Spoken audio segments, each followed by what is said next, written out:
안녕하십니까. 계속해서 대구에서 전해드리겠습니다.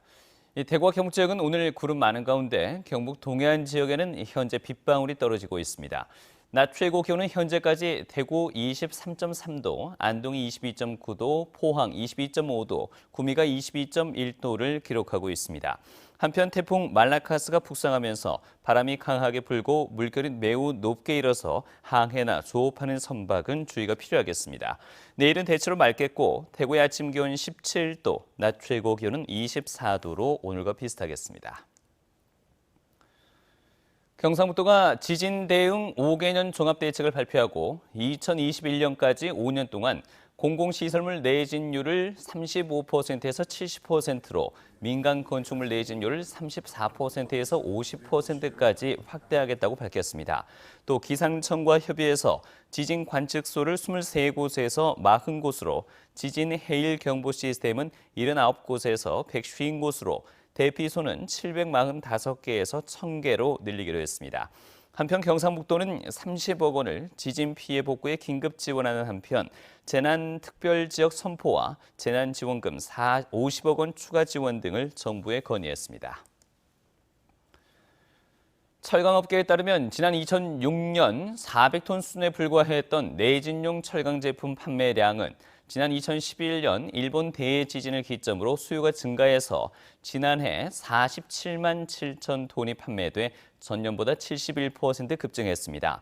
현대제철은 지난 2005년 내진용 아변 H형강을 개발했고 동국제강도 지난 2011년 내진용 철근을 개발해 판매하고 있으며 포스코는 내지진 강관 등 강구조 건축물에 들어가는 내진용 강재를 생산 판매하고 있습니다. 요즘 휴대전화나 컴퓨터로 연락을 주고받다 보니 편지 쓰는 일이 거의 없어졌는데요. 누구나 편하게 편지를 쓰고 보낼 수 있는 공간인 편지 사랑방이 대구에 문을 열었습니다. 어느덧 찾아온 가을 핸드폰 대신 펜을 들고 아날로그 감성에 한번 빠져보는 건 어떨까요? 김은혜 기자입니다. 하얀 종이가 또박또박 정성스레 쓰여지는 손글씨로 채워집니다. 아들, 딸, 손자부터 이제 결혼한 지 100일이 된 사위, 곧 가족이 될 예비 며느리까지 마음을 전하고픈 이에게 편지를 써내려가는 사람들의 표정은 사뭇 진지합니다. 편지 받는 사람도 한 번 더 생각할 수 있고 또 이제 그동안에 못했던 얘기라든가 아니면은 뭐 하고 싶었던 얘기 같은 것을 조금 더 진솔하게 할 수도 있고. 어린 학생들도 편지 쓰기의 매력에 흠뻑 빠졌습니다. 그냥 눌러서 보내면 되는 거니까 마음이 전달이 잘 안 돼요. 고맙다고 앞으로 더 노력하겠다고 써주셨어요. 선생님한테 답장 받아서 기분이 엄청 좋았어요. 편지를 고이 접어 봉투에 넣고 행여나 떨어질까 우표도 꾹 눌러 느린 우체통에 담으면 한 달 뒤에 전해집니다. 지난 7월 비영리 여성단체가 경북지방우정청의 후원을 받아 대구 중구에 문을 연 편지사랑방은 누구나 이용할 수 있습니다. 엽서와 우표, 다과도 무상으로 제공되고 글쓰기 강좌도 열리는데 조금씩 찾는 이들도 늘고 있습니다. 지나가다가 낯선 분이 쑥 들어오기는 쉽지 않아요. 그래서 아름아름 지금 많이 알려져 있고요. 또 홍보를 통해서도 전화를 하시는 분, 찾아오시는 분들이 있는데. 편지를 쓰며 차분하게 나와 주변을 둘러볼 수 있는 편지사랑방이 소통과 힐링의 공간이 되고 있습니다. MBC 뉴스 김은혜입니다. 법무법인 인강은 주택용 전기요금 누진제 탓에 한전이 부당이득을 취했다며 오늘 대구 경북 주민 1,105명을 대리해서 대구지방법원에 전기요금 부당이득 반환 청구 소송을 제기했습니다. 청구 금액은 1인당 50만 원으로 모두 5억 5천여만 원입니다.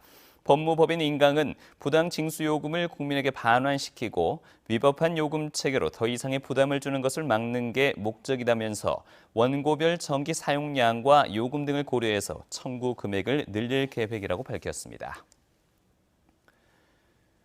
지난달 경북의 고용률이 높아졌지만 실업률도 역시 상승한 것으로 나타났습니다. 이 동북지방통계청에 따르면 지난달 경북의 취업자는 144만 명으로 지난해 같은 기간에 비해서 15,000명이 늘면서 고용률은 62.9%로 0.4%포인트 상승했습니다. 하지만 지난달 경북의 실업자가 4만여 명으로 3천여 명이 늘면서 경북의 실업률도 지난해 같은 기간에 비해서 0.2%포인트 상승한 2.7%를 기록했습니다.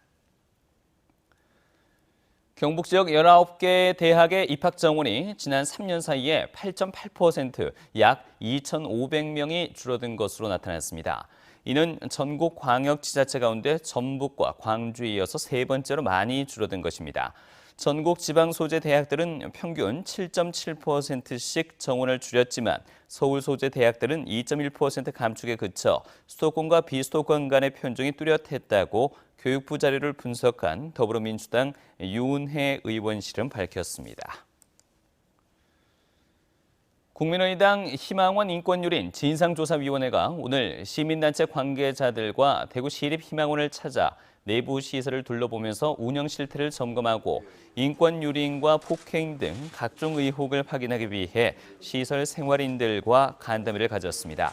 우리복지시민연합 등 시민단체 등은 국민의당 현장 조사에 앞서 기자회견을 갖고 국회에 철저한 국정감사를 촉구했습니다.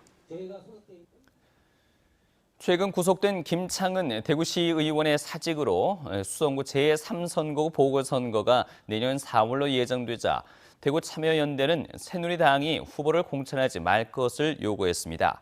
대구참여연대는 오늘 성명을 내고 김 의원의 비리 발생 후 지금까지 새누리당 일색인 대구시의회와 소속 정당인 새누리당은 사과조차 하지 않았다고 비판하며 새누리당이 보궐선거에서 후보를 공천하지 않는 것이 책임 있는 자세라고 주장했습니다. 백승조 새누리당 경북도당위원장이 오늘 취임식을 갖고 영남권 신공항과 사드, K2공항 이전 문제 등 지역 주요 현안에 그동안 새누리당이 제대로 대처하지 못했다며 도당과 경상북도의 존재감과 자신감을 복원시키도록 노력하겠다고 밝혔습니다. 또 새누리당이 내년 대선에서 승리할 수 있도록 도당의 새로운 인프라를 구축하고 박근혜 정부를 성공한 정부로 만드는 데 앞장서겠다고 말했습니다. 지금까지 대구에서 전해드렸습니다. 고맙습니다.